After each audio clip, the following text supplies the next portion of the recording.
Now that we're in, let's start creating books.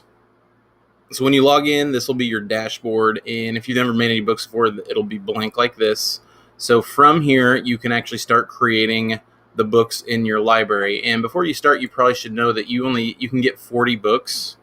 And you can also invite other people to share your library with you. So if you want like your students to create books in your account, you can do it that way by sharing the code with your students.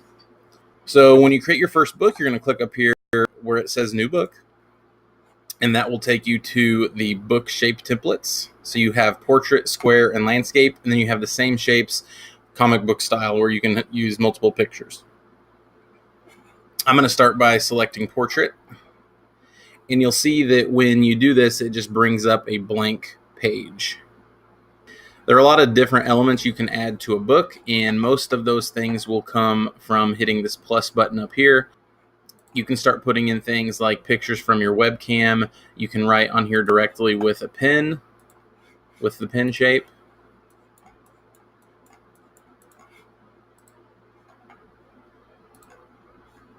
You can type text in directly.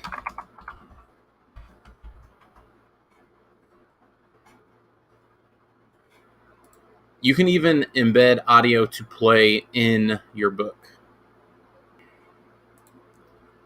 The import tool is cool because you can search for pictures on Google directly and insert all of pictures that are already filtered for commercial reuse with modification. So if I wanted to add this picture of pizza, I know that I have the rights to use this picture.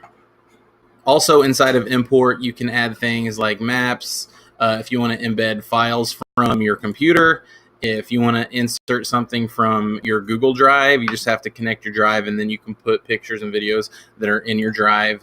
And then, and you can also embed like web pages and things like that. One of the cool things about using the import tool is that if you go over here to files, you can actually put things like videos in your ebook. So part of your book could be like a video of you or somebody actually talking in your book.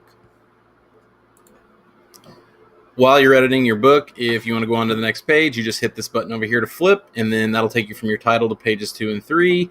And then you can keep adding as many pages to this as you want. The editor works the same. But since we picked landscape, the fold is going to be right down the middle, and that way I know that this is page 6 over here, this is page 7 over here. Another thing you can do is with the info tab, you can change like the background color of the pages, whatever you want. You can also put in like some of these things like you might see in a comic book, like those different flashy colors and designs. If you want there to be some sort of background pattern of the paper, if you want a border around your page, there's just a lot of different design stuff that you can play with a little bit while you're creating your book.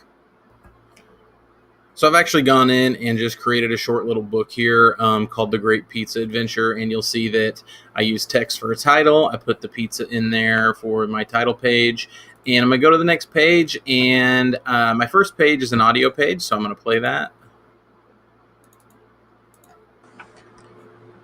Once upon a time, there was a delicious piece of pizza who was having a hard time because all of his friends wanted to eat him.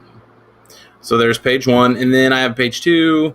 I used text, and I said, so he decided to eat them first. So all I did on these is I went in and I imported some pictures. I put a happy face on the one pizza. I put a hungry face on the other pizza. It's as simple as that. You hit the plus button, you import whatever it is, whether it's a video from your drive, pictures, you can record audio.